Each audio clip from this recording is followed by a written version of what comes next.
Hey there, viewers. Do you have a cough? It's probably a cold. Wait, have you been coughing for months on end? Well, in this case, it's probably something worse. A cough that lasts more than 8 weeks is said to be a chronic cough. In today's video, we'll be discussing 8 common causes of chronic cough and what you can do about it. Besides asthma and allergies, what are other reasons? Can digestive orders like GERD result in chronic cough? What is chronic obstructive pulmonary disease? Which types of respiratory infections can lead to chronic cough? We'll be talking all of these and more. Number 1. Asthma and allergies. Asthma is one of the most common diseases that children suffer from. It can affect you as an adult as well. It's a chronic disease that affects your lungs. When you have an asthma attack, you face wheezing, shortness of breath, coughing, and tightness in your chest. There are different triggers for people for asthma attacks. Some get an attack from doing a simple exercise. Others get them from irritants in the air. For a few people, certain types of food can cause asthma. Cigarette smoke is also to blame. You'll need to figure out what's causing your asthma and avoid it. But asthma is not the only thing. You need to consider allergies as well. About 40 to 60 million Americans suffer from what is known as hay fever. You can get hay fever from things like pollen and dust. Similar to asthma attacks, you need to keep track of what's causing your allergies to flare up. That way you can try and avoid getting into those situations. Do you get asthma attacks often? How do you find relief? Share your tips with the Bestie community in the comments below. Number 2. Chronic Obstructive Pulmonary Disease. Chronic Obstructive Pulmonary Disease, or COPD, covers 2 conditions known as emphysema and chronic bronchitis. When you have emphysema, your air sacs become droopy and their shape gets disfigured. That happens because the walls between air sacs get damaged. It can destroy the walls of the air sac itself. When this happens, the air exchange between the lungs is reduced. In the case of chronic bronchitis, you'll have constant irritation and inflammation on the lining of your airways. Because of this, your lining will become swollen and mucus forms in the airways. As a result, you'll have problems breathing. Those diagnosed with COPD usually have both conditions, although the severity of each varies. Symptoms of COPD include coughing, wheezing, shortness of breath, and tightness in the chest. The leading cause of COPD is smoking, with about 3/4 of people diagnosed with the condition being smokers. Other causes include air pollution and chemical fumes. You'll need to avoid these factors as much as you can to give your lungs a chance. Looking for answers on all the latest health and wellness news? Hit that subscribe button and join our millions of followers. Stay up to date on all of our great Bestie content. Number 3. Gastroesophageal reflux disease. Also known as GERD, this is a disorder where your stomach acids and fluids fall back into your esophagus. It usually happens because of a weak valve. The main symptom of GERD is heartburn. Coughing is another common condition, along with chest pain and wheezing. There's no age limit when it comes to GERD. Nearly everyone from infants to old people can be affected by it.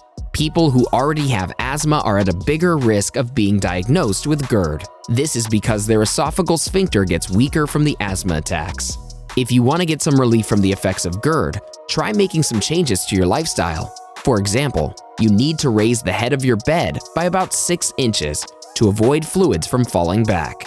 Other things you can do include losing weight, avoiding smoking, cutting back on drinking, reducing food portions, and dropping caffeine.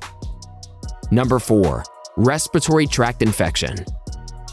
There are many types of these infections, including the common cold and flu. Coughing is the most common symptom of respiratory tract infection. You could also have a stuffy nose and a fever. If your coughing lasts more than all your other symptoms, it's probably because the passageways have continued to remain inflamed. This is called upper airway cough syndrome. It creates additional unwanted mucus and causes you to cough more than usual. Pneumonia is one of the deadlier forms of respiratory tract infection. If you have a cough with greenish-colored mucus, it's a sure sign. You'll also have fever, chills, chest pains, nausea, and weakness. You can treat pneumonia using antibiotics.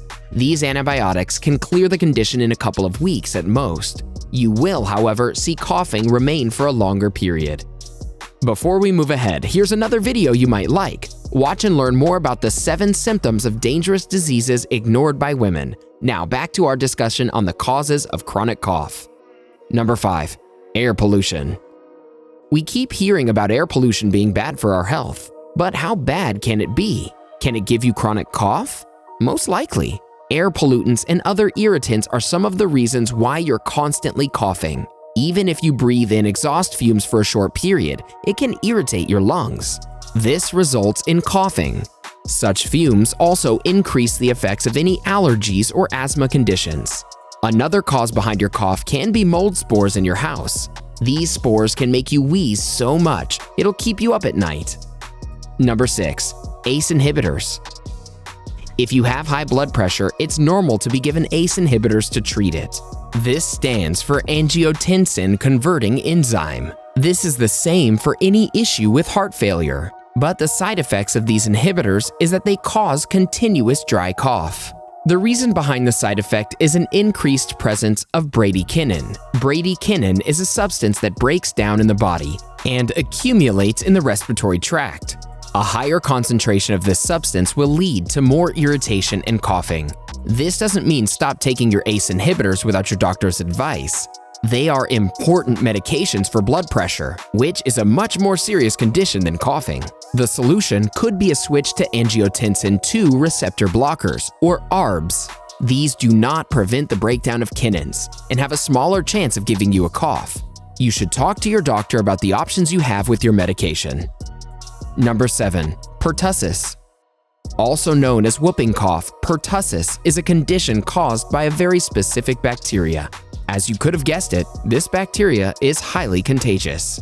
Symptoms of pertussis include fever and runny nose, but the most obvious symptom is a deadly cough that can make it difficult for you to breathe. The reason it's called whooping cough is because you make a whooping sound while you're trying to take in air between coughs. It's a very high-pitched sound that can have a lot of people staring at you. Chances are your fever won't last too long, but the cough will remain for a couple of weeks. Your best bet against pertussis is to get yourself vaccinated. While no vaccine is 100% effective, the chances of your condition worsening are far less likely. Number 8. Chronic smoking. It goes without saying that smoking is bad for you. People who smoke frequently have a higher chance of getting some pretty bad diseases.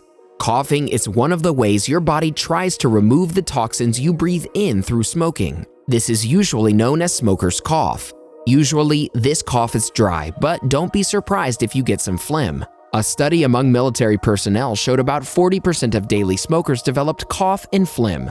Among those who were occasional smokers, it was 27%.